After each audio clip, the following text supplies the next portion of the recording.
द्वितीया विभक्ति, पंचमी विभक्ति और षष्ठी विभक्ति, इन तीनों विभक्तियों का अभ्यास करेंगे और प्रयोग भी करेंगे।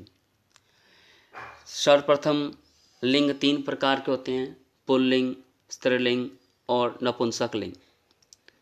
जैसा कि हम सब जानते हैं, प्रायः पुल्लिंग में द्वितीया विभक्ति में शब्द इस प्रकार से होते हैं, फलम, फले, फलानि, मित्रम, मित्रे, मित्राणि इत्यादि नपुंसक लिंग के शब्द होते हैं। इसी प्रकार पुल्लिंग में रामम, रामौ, रामान, बालकम, बालकौ, बालकान। इसी प्रकार स्त्रीलिंग में शब्द होते हैं लताम, लते, लताः, पत्रिका, पत्रिके, पत्रिकाः इत्यादि शब्द होते हैं। पंचमी में जैसे हम सब जानते ही हैं, वृक्षात्, वृक्षाभ्याम, वृक्षेभ्यः, मेघात्, मेघाभ्याम, मेघेभ्यः इत्यादि पुल्लिंग। इसी प्रकार नपुंसक लिंग भी इसी समान चलते हैं। और स्त्रीलिंग में लतायः, लताभ्याम, लताभ्यः इत्यादि शब्द चलते हैं। षष्ठी विभक्ति में पुल्लिंग में रामस्य, रामयो, रामानाम, शिवस्य, शिवयो, शिवानाम इत्यादि शब्द चलते हैं। नपुंसक लिंग में भी सेम, मित्रस्य, मित्रयो, मित्राणाम इत्यादि। और स्त्रीलिंग में लतायः, लतयो, लतानाम चलते हैं। आगे हम इसका अभ्यास करते हैं। जैसे आपको इस चित्र के माध्यम से बताया जा रहा है, द्वितीया विभक्ति, बालिका पुस्तकम पठति, इसका अर्थ होता है बालिका पुस्तक को पढ़ती है। जैसा कि हम सबको पता है, यहाँ पे पुस्तकम शब्द द्वितीया विभक्ति का प्रयोग किया गया है। अब आप चाहे तो इस पुस्तकम शब्द में अभ्यास के लिए अनेक शब्द ले सकते हैं, जैसे बालिका पुस्तकम पठति, बालिका रामायणम पठति, बालिका गीताम पठति, बालिका पत्रम पठति इत्यादि। यहाँ पे बताया गया है बालकः चित्रम पश्यति। आप चित्रम में समझ ही रहे हैं, द्वितीया विभक्ति है। सामान्य तौर पर इसका हिंदी में अर्थ होता है बालकः, बालक चित्र देखता है। अब चित्रम के स्थान पे आप अनेक वाक्य ले सकते हैं। जैसे हम देखते हैं, हम लिख सकते हैं यहाँ पे बालकः दूरदर्शनम पश्यति, बालकः वृक्षम पश्यति, बालकः दृश्यम पश्यति इत्यादि। यहाँ पे देखिए, छात्राः विद्यालयम गच्छन्ति। सामान्य तौर पर इसका हिंदी अर्थ होगा अनेक छात्र विद्यालय जाते हैं। यहाँ एक विशेष प्रकार का प्रयोग है जो हमें समझना बहुत ज़रूरी होता है। कभी भी गम धातु का प्रयोग वाक्य में होता है तो उसके निकट में शब्द जहाँ वह जा रहा है उसमें द्वितीया विभक्ति का प्रयोग होता है। जैसे यहाँ देखिए, गम में गम शब्द के होने की वजह से यहाँ विद्यालयम शब्द बना है। तो जैसे हम प्रयोग करेंगे किसी भी वाक्य में जाना, तब हम लोग द्वितीया का प्रयोग करेंगे। जैसे छात्राः मंदिरम गच्छति, छात्राः देवालयम गच्छन्ति, छात्राः वनम गच्छन्ति इत्यादि। आप मध्य का शब्द है विद्यालयम, मंदिरम, वनम इत्यादि प्रयोग कर सकते हैं। यहाँ पे कुछ अभ्यास दिया गया है। अभ्यास को आप अपने अनुसार कर सकते हैं। अभ्यास का उद्देश्य है आपका अधिक से अधिक प्रयोग हो। जैसे यहाँ गच्छति शब्द, इधर सुरेशा शब्द है। आप चाहे तो सुरेशा शब्द को अपने अनुसार परिवर्तित कर सकते हो। जैसे सुरेशः कार्यालयः गच्छति वाक्य दिया है, तो यहाँ कार्यालय में इन प्रायः सभी पुल्लिंग के शब्दों में जितने भी हैं ये आप द्वितीया विभक्ति का प्रयोग कर सकते हैं। जैसे सुरेशः कार्यालयं गच्छति, सुरेशः वित्तकोशं गच्छति, सुरेशः प्रकोष्ठः गच्छति, सुरेशः विद्यालयं गच्छति, सुरेशः आपणं गच्छति, सुरेशः पुस्तकालयं गच्छति। जैसे हमने ये पुल्लिंग का अभ्यास किया, उसी प्रकार से आप अनेक पुल्लिंग शब्दों को ले सकते हैं, क्योंकि जैसा मैं पहले आपको बता चुका हूँ, गम धातु के साथ में सभी मध्य के जितने भी शब्द हैं उनमें द्वितीय विभक्ति का प्रयोग होता है जाने के अर्थ में। आप सुरेशों को भी चेंज कर सकते हैं। सुरेश के स्थान पे आप सह, सा या महेश, नरेश कोई भी नाम का प्रयोग कर सकते हैं, सीता, गीता, कुछ भी, परंतु वह प्रथम पुरुष एक वचन ही होना चाहिए। यहाँ पे देखिए नपुंसक लिंग का प्रयोग दिया गया है। जैसा कि आप सबको पता है कैसे अभ्यास करना है। जैसा हम सबको पता है फलम फले फलानी प्रथमा विभक्ति, फलम फले फलानी द्वितीय विभक्ति का प्रयोग होता है। तो यहाँ पे अभ्यास में ऐसे ही बनेगा, बालिका पर्णम पश्यति, बालिका चित्रम पश्यति, बालिका पुष्पम पश्यति, बालिका व्यजनम पश्यति, बालिका वातायनम पश्यति, बालिका दूरदर्शनम पश्यति।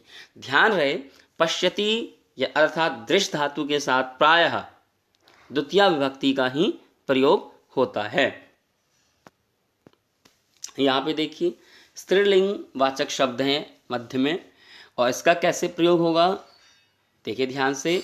पठती के साथ भी प्राय हम द्वितीय विभक्ति का प्रयोग करते हैं। यहाँ देखिए लता गीता का हो जाएगा गीताम, तो लता गीताम पठति, लता कथाम पठति, लता संहिताम पठति, लता पत्रिकां पठति, लता कवितां पठति, लता सूचनां पठति।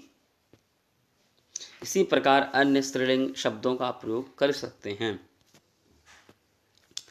यहाँ देखिए नैति शब्द का अर्थ होता है ले जाना, ले जाता है, और प्राय इसमें भी द्वितीय विभक्तियों का प्रयोग हो सकता है। जैसे यहाँ देखिए ये स्त्रीलिंग वाला इकारांत शब्द है, इनका प्रयोग कैसे होगा ध्यान से देखिए। जैसे हम नदी का करते हैं तैयार, उसी प्रकार से ये भी हैं।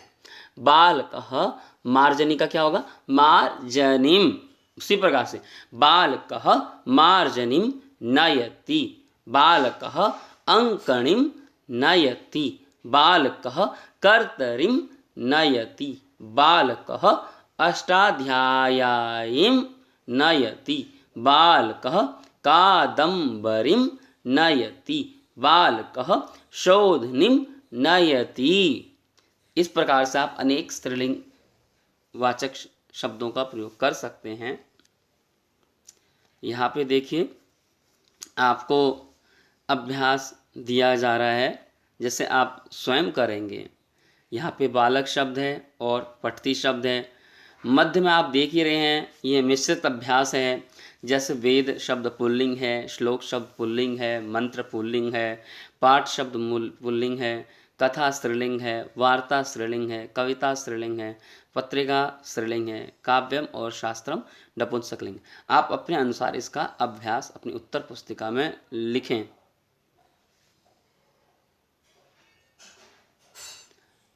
अब यहाँ पे देखिए जैसे कि बताया गया है, ये भी अभ्यास के लिए है।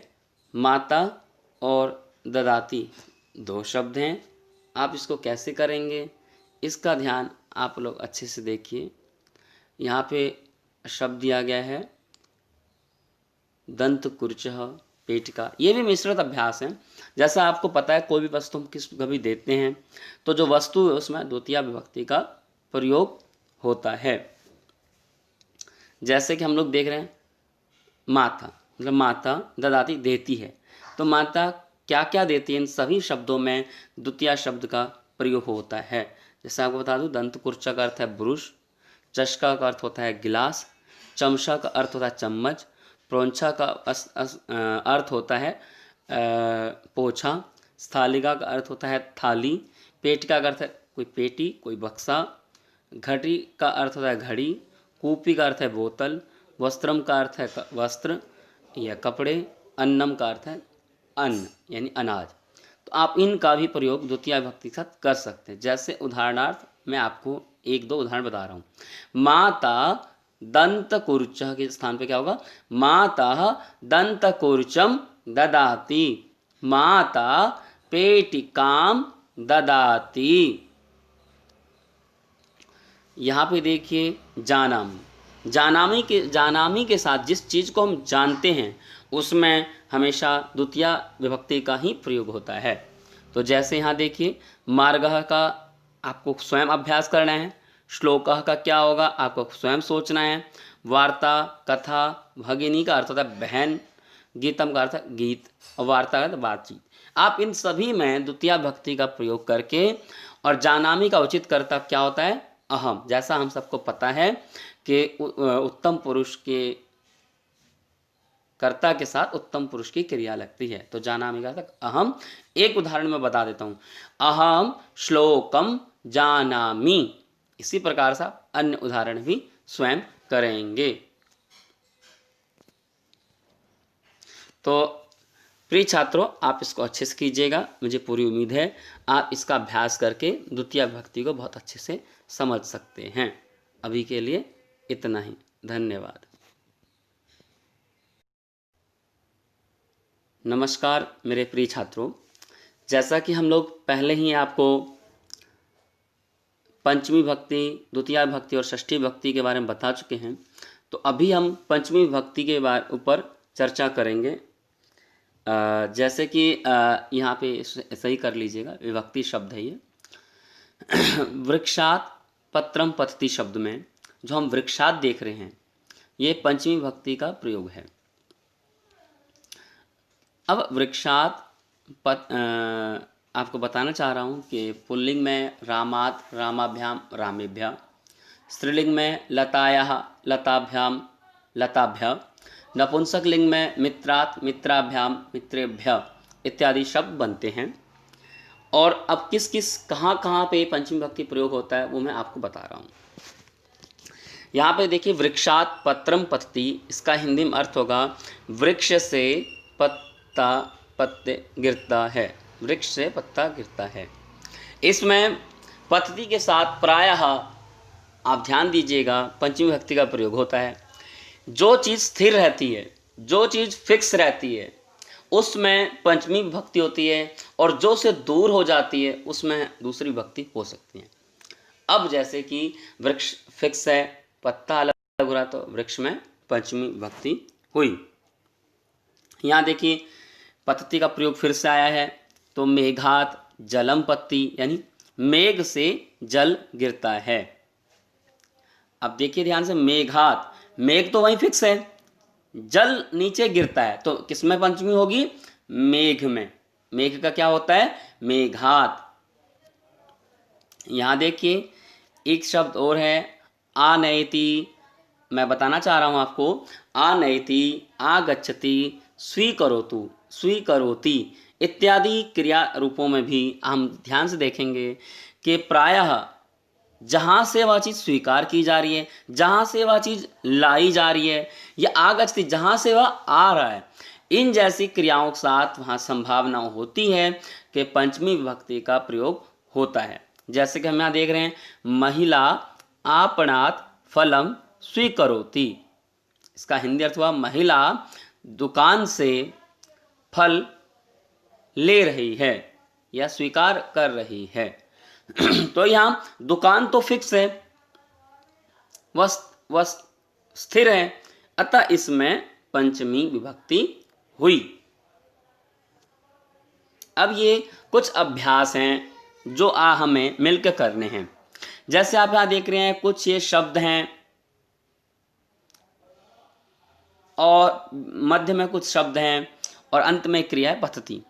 जैसे आपको पता है इसमें हम लोग कैसे अभ्यास करेंगे।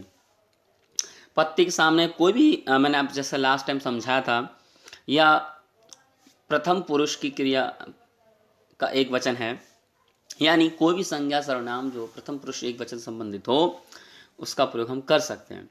अब यहाँ पे देखिए जो ब्लू कलर से है वो अभ्यास के लिए, और जो ये जो आपको ब्राउन कलर से लिखा हुआ इसमें हम लोग उसको पंचमी का प्रयोग करेंगे। कैसे? जैसे एक उदाहरण सुन लीजिए, फलम वृक्षात पतति, पुस्तकम स्यूतात पतति, जलम मेघात पतति, दंतः मुखात पतति, केशः मस्तकम पतति। जैसा कि आप सब इनके अर्थ स्पष्ट हो चुके होंगे। फल कहाँ से गिर रहा है, पुस्तक कहाँ से गिर रहा है, जल कहाँ से गिर रहा है, हमारे दंत कहाँ से गिर रहे हैं, और केश कहाँ से गिरते हैं। तो जो चीज फिक्स है वहां पंचमी। अब यहाँ पे स्वीकरोति और आगच्छति का एक अभ्यास दिया है। इनमें मिश्रित अभ्यास है, आप इस मिश्रित अभ्यास को ध्यान से कीजिएगा। एक उदाहरण मैं आपको बता देता हूं, जैसे किस प्रकार से करने हैं आपको, ये आप अपनी उत्तर पुस्तिका में स्वयं कीजिए। एक उदाहरण बता रहा हूं, वस्त्रम पेटिका यह, स्त्रीलिंग शब्द है पेटिका, तो पेटिका यह स्वीकरोति, पुष्पम वाटिकायाः स्वीकरोति। ये मैंने आपको बता दिया है। अब बाकी उदाहरण स्वीकरोति या आगच्छति के अनुसार आप स्वयं लगाइएगा। जैसे कि आपको पता है स्वीकरोति का अर्थ है स्वीकार करना, आगच्छति का अर्थ है आना। तो अब आप यात्रिकः, यहाँ पुरी एक स्थान का नाम है जो कि नदी की तरह चलता है। काशी भी एक स्त्रीलिंग शब्द है जो नदी की तरह चलता है। द्रोणी आपका अर्थ होता है द्रोणी का बाल्टी, तो आप उसके अकॉर्डिंग प्रयोग करेंगे। यहां पे हम लोग देख रहे हैं, अब यहां पे हमें पंचमी का प्रयोग करना है। अब आप कैसे करेंगे मैं आपको एक उदाहरण बता देता हूं। जैसे